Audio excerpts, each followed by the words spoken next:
हाँ तो बच्चों, आज हम लोग पढ़ेंगे जीवों में विविधता।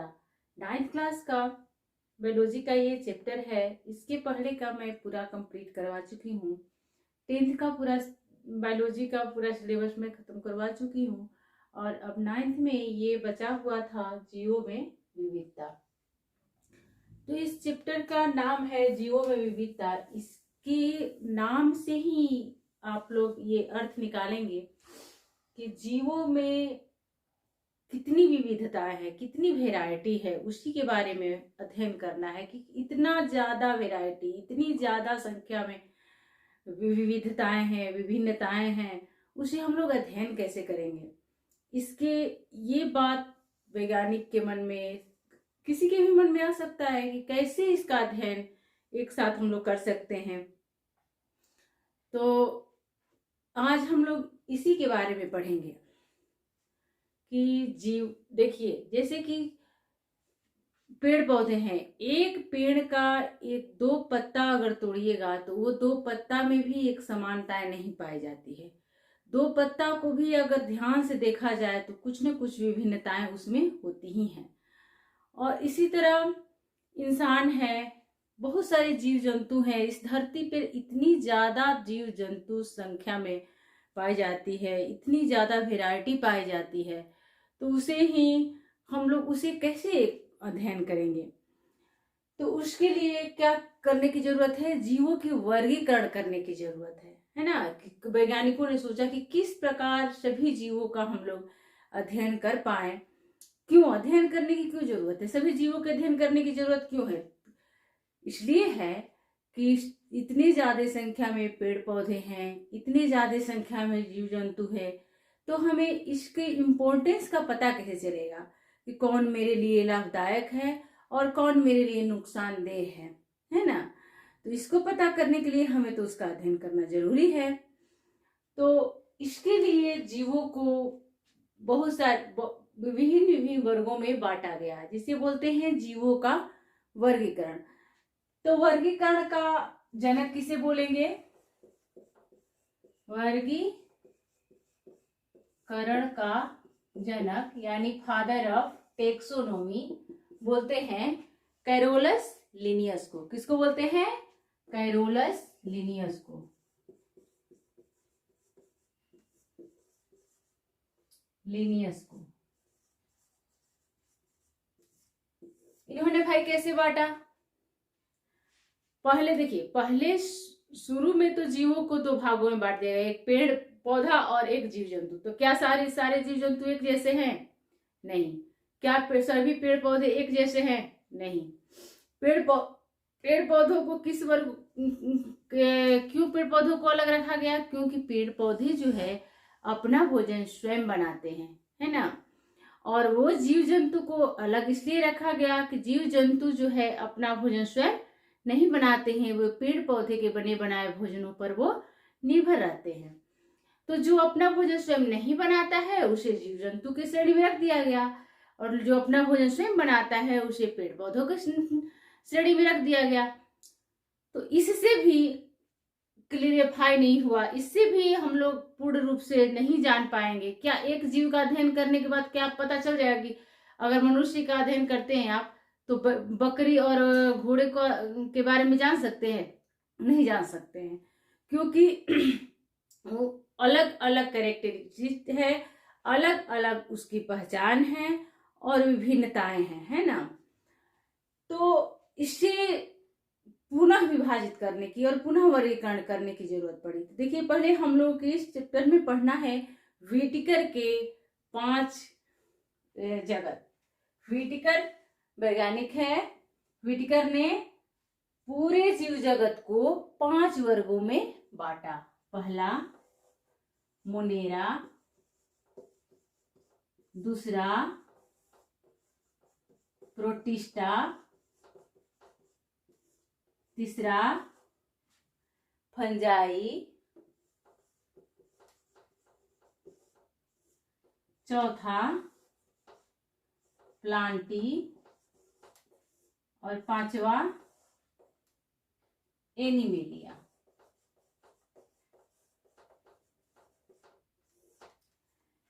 पहले कोशिका के आकार और उसकी बनावट के आधार पर वर्गीकरण किया गया। जैसे प्रोकैरियोटिक और यूकैरियोटिक कोशिकाओं के बारे में आप लोगों ने जाना होगा, मैंने पहले ही चैप्टर में पढ़ा दिया है कि प्रोकैरियोटिक कोशिका और यूकैरियोटिक कोशिका क्या होती है।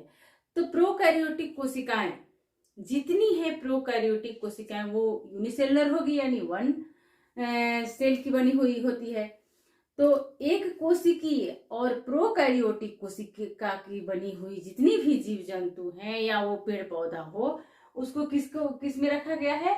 मोनेरा में, यानी यूनिसेलुलर और प्रोकैरियोटिक, है ना।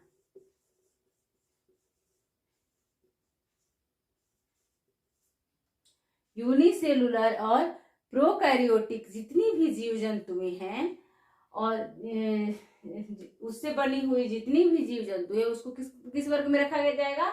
मोनेरा के वर्ग में रखा। ये किसने दिया? ये 5 व्हिटेकर ने दिया, है ना। और प्रोटिस्टा में किसके रखा जाएगा? यूनिसेलुलर लेकिन यूकैरियोटिक, है ना। यूनिसेलुलर और यूकैरियोटिक कोशिकाओं से बनी हुई जीव जंतु को हम लोग किसमें रखेंगे? प्रोटिस्टा में। देखिए मोनेरा में, जैसे में मोनेरा में कौन कौन सा आएगा? साइनोबैक्टीरिया हुआ,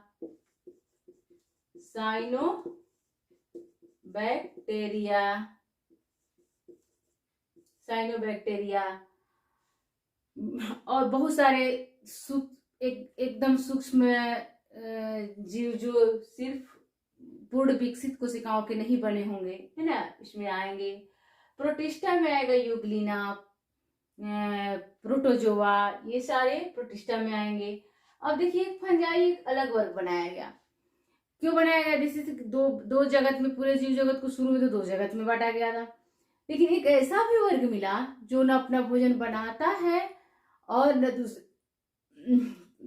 न वो जंतु है, और न, देखिए जो भोजन नहीं बनाता है उसको तो जंतु में रख दिया गया, लेकिन ये भोजन नहीं बनाता है फिर भी ये जंतु की तरह व्यवहार नहीं करता है, पेड़ पौधों की तरह दिखता है लेकिन अपना भोजन नहीं बनाता है, तो इसे फंजाई वर्ग में रख दिया गया। ऐसा वर्ग जो अपना भोजन, वो जंतु तो नहीं है लेकिन अपना भोजन नहीं बनाता है, वो दूसरे के बने बनाए भोजनों पर निर्भर रहता है, वैसे वर्ग को हम लोग फंजाई एक अलग वर्ग बना दिया गया, जिसे जो सड़े गले पदार्थों पर निर्भर रहता है ना।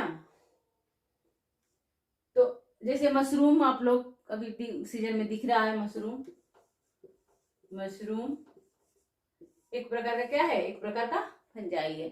अब प्लांटी में व्हिटेकर ने वही सभी ग्रीन्स प्लांट्स को रखा जो यूकैरियोटिक हो, यूकैरियोटिक सेल यानी कि जो पूरे विकसित सेल से बना हुआ हो, चाहे वो यूनिसेलुलर हो या नहीं। प्लांटी में यूनिसेलुलर को नहीं रखा गया, यूकैरियोटिक हो लेकिन मल्टी सेलुलर हो, यानी बहुकोशिकीय हो पेड़ पौधे, वो प्लांटी में। और एनिमेलिया में बहुकोशिकीय हो और अपना भोजन स्वयं नहीं बनाता हो, इस प्रकार के जीव को हम लोग एनिमेलिया में रखते हैं, और ये भी यूनिसेलुलर और बहुकोशिकीय पाया जाता है। जैसे जितने भी एनिमल्स हैं, जैसे हम लोग भी हैं उसी में, वो सारे के सारे किस वर्ग में रख दिया गया? एनिमेलिया वर्ग में। ठीक है, मोनेरा तो आप लोग जान गए कि ये कैसा है? यूनिसेलुलर यानी एक कोशिकीय लेकिन प्रोकैरियोटिक, है ना। और प्रोटिस्टा है यूनिसेलुलर यानी एक कोशिकीय और यूकैरियोटिक, है ना। यूकैरियोटिक और प्रोकैरियोटिक में अंतर समझिए। प्रोकैरियोटिक वैसे कोशिकाएं से बनी जीव जिसका पूर्ण विकास नहीं हुआ हो, है ना। और यूकैरियोटिक वैसी कोशिकाएं जिसकी जो पूर्ण विकसित हो, है ना।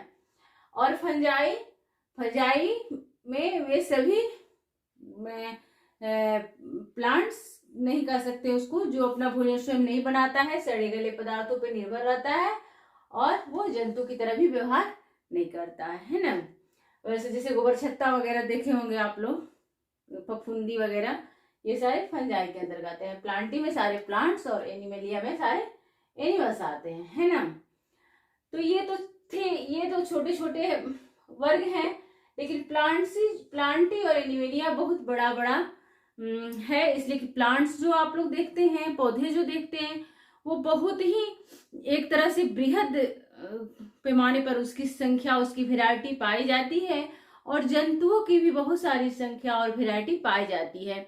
तो एक जंतु या एक प्लांट्स का अगर अध्ययन करते हैं तो हम लोग पूरे के बारे में नहीं पता लगा सकते हैं। इसलिए इसका भी पुनः वर्गीकरण किया गया है, जैसे प्लांट्स को भी वर्गीकरण पुनः किया गया है, ताकि हमें कुछ कैरेक्टर्स जो मिलता जुलता है उसको, उसके आधार को मान करके उसको एक वर्ग में रख करके हम लोग वर्गीकरण किए हैं। जैसे कि मान लीजिए कि एक स्कूल है, गर्ल हाई स्कूल, मान लीजिए गर्ल हाई स्कूल चौसा है। Girl high school Chausa Buxar जिला में आते ही अगर गर्ल हाई स्कूल चौसा सिर्फ नाम लेते हैं तो पता चलता है कि ये गर्ल हाई स्कूल चौसा की लड़कियां हैं, है ना। लेकिन एक तो ये कैरेक्टर हो गया कि ये गर्ल हाई स्कूल चौसा की लड़की है। अगर दूसरे राज्य में जाते हैं तो कहाँ की लड़की है, तो ये बक्सर डिस्ट्रिक्ट की लड़की है। अगर दूसरे स्टेट में जाते हैं तो कहाँ की है, तो बिहार की है। तो बिहार एक कैरेक्टर हो गया, फिर जिला एक कैरेक्टर, जिला में वर्ग में बांटा गया, फिर जिला से स्कूल वर्ग में बांटा गया, फिर स्कूल से किस क्लास की लड़की है, तो 9th क्लास की लड़की है, तो फिर 9th क्लास तक पहुंचा गया। फिर किस सेक्शन की लड़की है तो उस सेक्शन तक पहुंचा गया। तो इस तरह करते करते कुछ कैरेक्टर जो है मिलता जुलता जैसे कई बार बांटते बांटते हम लोग, अगर मान लीजिए कि एक 9th क्लास की लड़की है तो उसके बारे में अगर हम लोग जानते हैं तो वहां तक हम लोग पहुंच सकते हैं। इसी तरह हम लोग किसी भी वर्ग को बांटने में इसका आधार बनाते हैं, यानी उसके गुणों को आधार बनाते हुए, उसके थोड़ा बहुत मिलते जुलते गुणों को आधार बनाते हुए हम लोग वर्गीकरण करते हैं। ठीक है, तो अभी आज हम लोग पढ़े जीवों में विविधता, यानी कि जीवों में पूरे अर्थ पे, पूरी धरती पे जितनी विभिन्न प्रकार के जीव जंतुएं पाए जाते हैं वो सभी एक दूसरे से भिन्न हैं और सबकी अपनी अपनी एक इम्पोर्टेंस है। यहाँ तक कि एक पौधा का 2 पत्ता भी एक दूसरे से भिन्न होता है। और यही प्रकृति के पास कितनी सारी डिजाइनें हैं। अभी देखो कितने लोग, कितने जीव जंतु कितने मर गए, अभी भी कितने लोग आने वाले हैं, लेकिन किसी का A to Z, यहाँ तक कि एक माँ का 2 जुड़वा बेटा भी या बेटी भी एक जैसा नहीं होती, उसकी माँ पहचान ही जाती है, कुछ ना कुछ ऐसा अंतर होता है जिसे पहचाना जाता है ना। तो प्रकृति के पास इतनी सारी डिजाइनें हैं और कितनी अभी और है, इसे हम अनुमान नहीं लगा सकते हैं। तो इसे ही बोलते हैं जीवों में विविधता, है ना। लेकिन इतनी विविधताओं होते हुए भी हम कुछ ऐसे वैज्ञानिकों ने कुछ ऐसा उपाय ढूंढा जिससे हम लोग अधिक से अधिक जीवों के बारे में जान सके और उसका अध्ययन कर सके, ताकि उसके इम्पोर्टेंस और उसके लाभ और हानि के बारे में हमें पता चल जाए। देखिए, अगर हम लोग सोचते हैं कि एक जंगल के शेर को क्यों बचाया जाता है, टाइगर को क्यों बचाया जाता है, पेड़ पौधों को क्यों नहीं काटना चाहिए, कौन से पौधे हमारे लिए नुकसान है, कौन से हमारे लिए जड़ी बूटी की काम करता है, इसके बारे में हम जानेंगे, अध्ययन करेंगे तभी तो पता चलेगा। अब हम हिरण को क्यों बचाते हैं, हिरण मारना क्यों अपराध हो गया है, आपको कानून रूप से अवैध है, क्योंकि अगर सारे हिरण खत्म हो जाएंगे तो भी हमारे जीवन स्तर पे प्रभाव पड़ेगा। कैसा, अगर सारे टाइगर खत्म हो जाएंगे तो भी हमारे जीवन स्तर पे प्रभाव पड़ेगा। तो इसलिए हमें हर एक जीवों के बारे में, मैक्सिमम जीवों के बारे में जानना, उसको समझने की आवश्यकता होती है। इसलिए जीवों में विविधता एक चैप्टर अलग से ही बनाया गया और इसी के अंतर्गत हम लोग पढ़ते हैं जीवों का वर्गीकरण, है ना। तो जीवों के वर्गीकरण में इसका टेक्सोनोमी, फादर ऑफ टेक्सोनोमी किसे कहते हैं? कैरोलस लिनियस ने, क्योंकि उन्होंने ही सबसे पहले, उनके ही दिमाग में सबसे पहले जो है इस बात का ख्याल आया कि जीवों का वर्गीकरण किया जाना चाहिए, है ना। लेकिन व्हिटेकर ने पूरे जीवों को 5 वर्गों में बांटा: मोनेरा, प्रोटिस्टा, फंजाई, प्लांटी और एनिमेलिया। मोनेरा में किस प्रकार के जंतु को रखा गया है, किस प्रकार के जीवों को? जो प्रोकैरियोटिक हो और एक कोशिका से बनी हुई हो। और प्रोटिस्टा में जो यूकैरियोटिक हो और एक कोशिकीय जीव हो, है ना। और फंजाई में वैसा जीव जो न जंतु हो और न पौधा हो, लेकिन वो सड़े गले चीजों पर निर्भर है और अपना भोजन स्वयं नहीं बनाता है, वो मृतोपजीवी है। तो इसलिए ऐसे वर्ग को रखा गया है फंजाई वर्ग में। और प्लांटी में पूरे प्लांट्स और एनिमेलिया में पूरे एनिमल्स को रखा गया है। तो अब हम लोग नेक्स्ट वीडियो में पढ़ेंगे प्लांटी के बारे में, प्लांटी को कैसे वर्गीकरण किया गया, कैसे क्लासिफिकेशन किया गया है। ठीक है, मिलते हैं हम लोग अगले वीडियो में। तब तक के लिए आप लोग अध्ययन करिए। बाय।